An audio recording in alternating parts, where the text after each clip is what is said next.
Oke, saya buka dulu. Assalamualaikum warahmatullahi wabarakatuh. Selamat malam, Waalaikumsalam. selamat siang, selamat pagi untuk semua rekan-rekan usia dimanapun berada. Dan yang terhormat, Bu Reza selaku dosen pembimbing. Dalam kesempatan ini kami akan mempresentasikan tugas 2 jurnal dengan judul tema Sistem Informasi Manajemen Aset menggunakan aplikasi Simda BMD, di mana jurnal ini disusun oleh kami kelompok 1, yang pertama Bapak Joko Sanjoyo, yang kedua Mbak Natali Olivia, dan yang ketiga saya sendiri.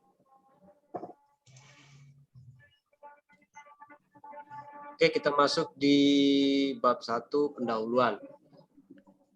Kemajuan teknologi informasi dari tahun ke tahun mengalami peningkatan pesat. Perkembangan teknologi informasi saat ini memungkinkan setiap organisasi ataupun perusahaan dapat memberi layanan masyarakat melalui media elektronik.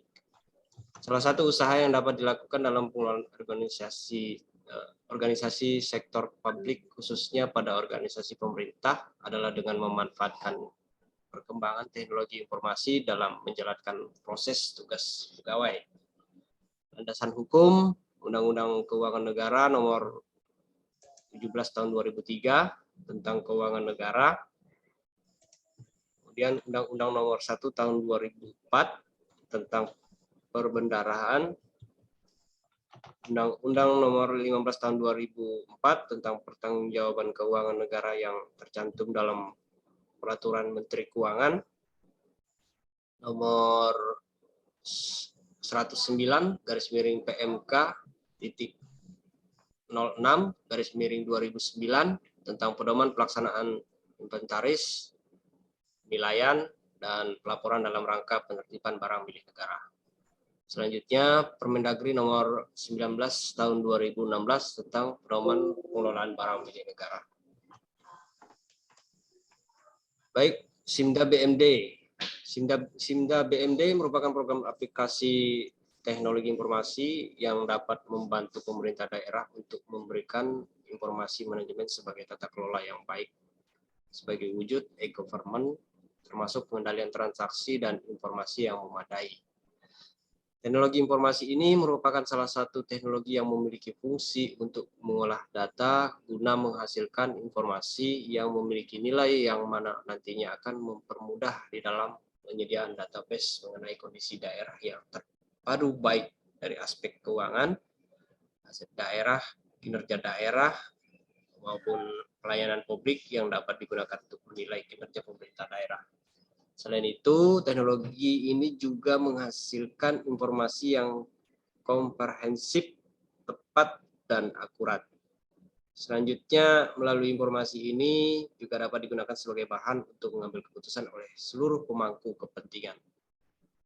Rujukan peraturan yaitu kegiatan sebagaimana dimaksud sejalan dengan terbitnya Peraturan Presiden Nomor 95 Tahun 2018 tentang Sistem Pemerintahan Berbasis Elektronik atau singkat SPBE, yang di dalamnya mengatur prinsip-prinsip penyelenggaraan SPBE, baik sistem administrasi pemerintah atau sistem layanan publik. Prinsip tersebut merupakan efektivitas, keterpaduan, kesinambungan, efisiensi, akuntabilitas, interoperabilitas, dan keamanan. Oke, masuk di bab kedua yaitu tinjauan literatur, di mana di sini hasil audit BPK terhadap laporan keuangan dan aset yang memberi predikat opini penilaian. Nah, ini sering disebabkan masalah pada pengelolaan aset dalam kasus tertentu pada daerah yang mengalami penurunan opini dari wajar tanpa pengecualian atau WTP menjadi wajar dengan pengecualian atau WDP, atau tidak memberi pendapat disclaimer yang disebabkan kurang mampu mewujudkan tata kelola aset pemerintahan secara baik. Nah, bisa dilihat di sebelah kanan alurnya, yaitu dalam bentuk penyajian laporan keuangan dan aset. Jika kedua-duanya sesuai, maka BPK akan memberikan opini WTP. Namun apabila laporan itu tidak sesuai atau terjadi maladministrasi istilahnya, maka kemungkinan pemerintah atau pemerintah daerah, maksud saya, akan mendapatkan opini WDP dari Badan Pemeriksa Keuangan. Bahkan yang terburuk yaitu tidak diberikan pendapat sama sekali atau disclaimer. Yang disebabkan neraca keuangan tidak sesuai dengan neraca BMD. Dan selanjutnya kepada rekan kami Bapak Joko Sanjoyo, bisa melanjutkan. Baik, terima kasih sebelumnya untuk Mas Agus yang sudah memberikan waktu dan kesempatan.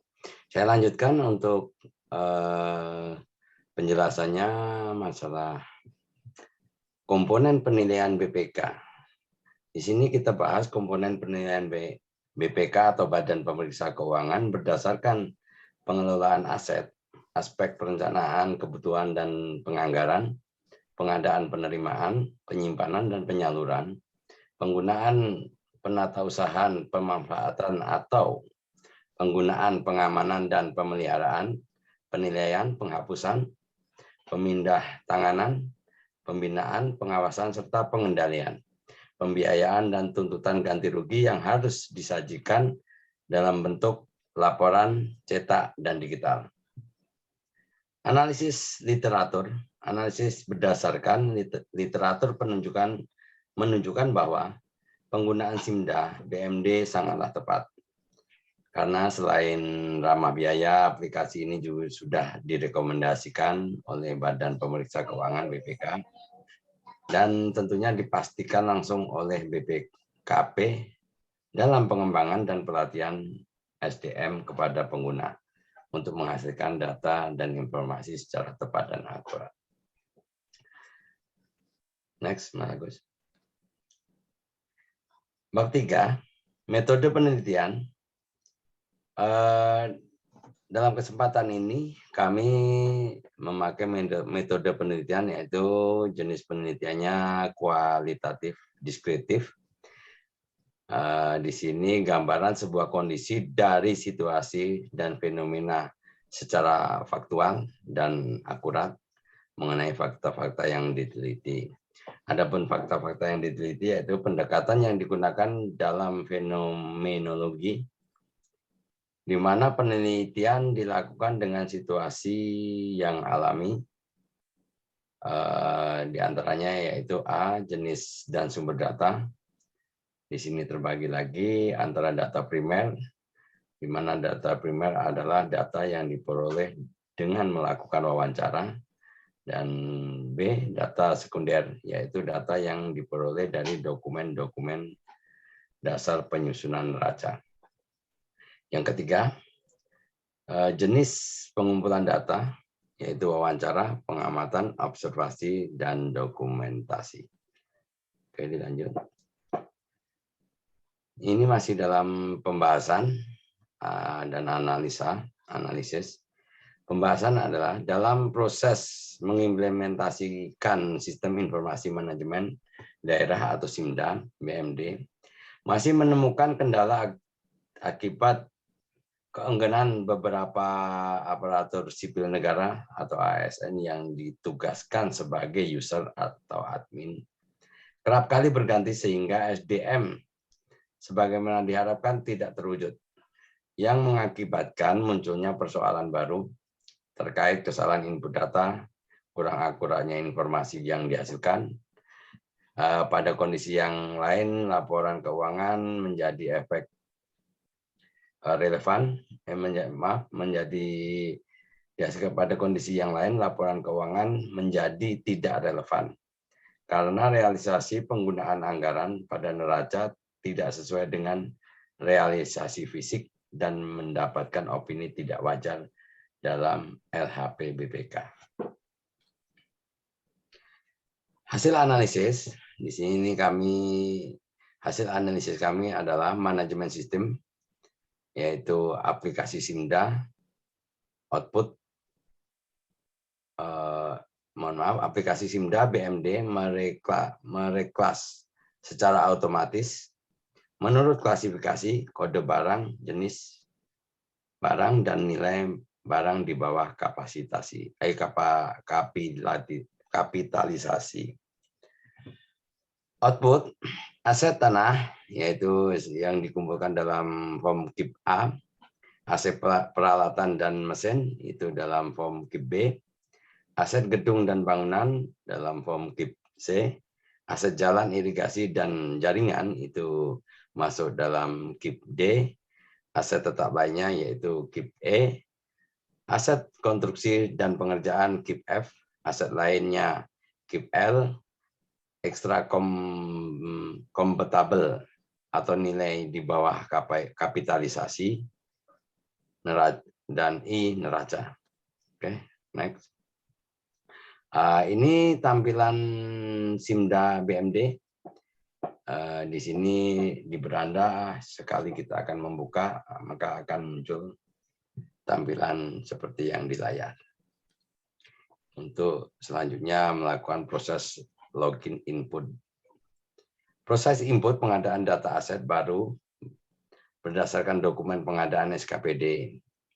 Ya, di sini kita terangkan bagan-bagannya atau alurnya, yaitu kita masuk ke aplikasi SIMDA BMD, melakukan proses input dokumen pengadaan, kemudian memilih unit organisasi, selanjutnya akan masuk ke halaman input kontrak pengadaan.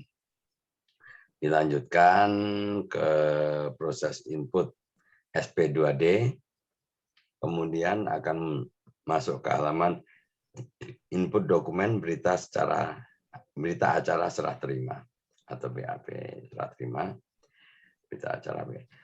Kemudian baru kita melakukan posting data aset baru.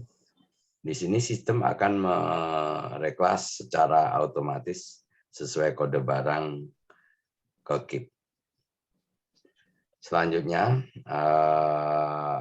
proses ini dibutuhkan dokumen kontrak pengadaan SP2D, SPM, dan foto dokumentasi aset, kemudian hasil dari proses ditulis dalam kertas kerja berisi riwayat pengadaan baru, serta ubah kondisi rusak, itu ada kategori berat, ringan, aset yang dimutasikan, aset tidak berwujud, dan aset baru ditemukan. Sebagai bukti proses penginputan disesuaikan dengan neraca yang diperoleh dari sistem informasi SIMDA BMD. Next. Proses ubah kondisi aset dan penghapusan berdasarkan dokumen SKPD. Di sini alurnya yaitu kita masuk ke beranda SIMDA BMD, kemudian kita pilih data entry, penata usahaan, kemudian kita akan masuk ke bagian ke halaman selanjutnya, yaitu pilih unit organisasi, ubah KIP. Jadi ini masuk kategori mana, kita sesuaikan. Kemudian pilih edit, ubah atau hapus, kemudian simpan. Dalam proses ini membutuhkan dukungan dokumen surat pernyataan dinas, kepala dinas atau OPD untuk ubah kondisi. Surat keputusan kepala daerah, wali kota, gubernur yang mengesahkan penghapusan atas aset yang telah dimusnahkan. Bab ketiga, kesimpulan dan saran. Dalam kesimpulan ini kita menyimpulkan bahwa penggolongan inventarisasi barang telah dicatat sesuai dengan aturan Permendagri nomor 19 tahun 2016 yang dibedakan menjadi 6 golongan berdasarkan jenis barang, pelaporan, memuat gabungan kartu inventaris, barang dan ekstra kompatibel. Ke dalam buku induk inventaris serta penggunaan aplikasi Simda, di mana rekapitulasi barang dari masing-masing SKPD dapat terpantau sehingga tercapai transparansi dan akuntabilitas untuk memberikan kepuasan bagi para stakeholder dalam mengetahui informasi dari pengelolaan barang milik daerah tersebut. Selanjutnya, langkah yang dilakukan oleh pemerintah daerah melalui Badan Keuangan dan Aset Daerah untuk mengatasi hambatan yang terjadi, yaitu melakukan rekonsiliasi secara berkala setiap 6 bulan atau 1 semester untuk menghitung selisih nilai dan mencocokkan keterangan aset berdasarkan jenis, merek, tipe, jumlah, letak lokasi, dan luas suatu bangunan berdasarkan dokumen kontrak. Setelah itu, menemukan dan mencocokkan, maka akan dibuat berita acara untuk mengklasifikasi ulang aset tersebut. Akan masuk golongan apa pada saat pencatatan ulang. Setelah itu dimasukkan pada jurnal lembar kerja, jurnal lembar kertas kerja sebagai pertanggungjawaban pelaporan kepada pengurus barang selaku user admin SKPD diberikan penghargaan tambahan penghasilan atau usaha dalam penyajian laporan aset yang akurat dan akuntabel. Oke, untuk selanjutnya saya persilakan kepada rekan kita Mbak Natalia Olivia untuk melanjutkan serta menutup sesi presentasi ini. Silakan Mbak Oli. Baik, terima kasih buat Pak Joko dan Pak Agus. Izinkan saya membacakan di bagian saran. Seluruh user admin SKPD dan OPD agar diberikan pelatihan dan peningkatan SDM terhadap penggunaan sistem informasi daerah atau SIMDA, BMD secara berkala dan berkelanjutan agar penggunaan aplikasi dapat dioptimalkan. Terakhir, pergantian pengurus barang hendaknya melalui mekanisme pengkaderan agar pengalihan tanggung jawab tidak merubah kemampuan pengelolaan sistem informasi atau SIMDA BMD dalam menyajikan laporan yang akuntabel. Terima kasih. Terima kasih buat teman-teman semuanya. Jika ada saran atau pertanyaan yang mau disampaikan, boleh di kolom chat YouTube yang tertera di samping ini. Selebihnya kita ucapkan dari kelompok 1, terima kasih banyak.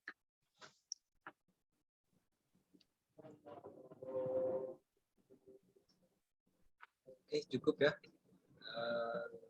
Dari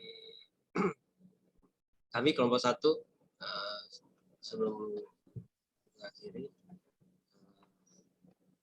mari saya mengucapkan banyak terima kasih atas kesempatan yang sudah diberikan. Semoga dengan presentasi jurnal ini dapat memberikan manfaat, tambahan wawasan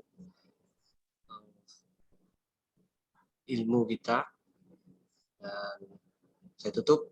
Assalamualaikum warahmatullahi wabarakatuh. Waalaikumsalam warahmatullahi wabarakatuh. Terima kasih semuanya.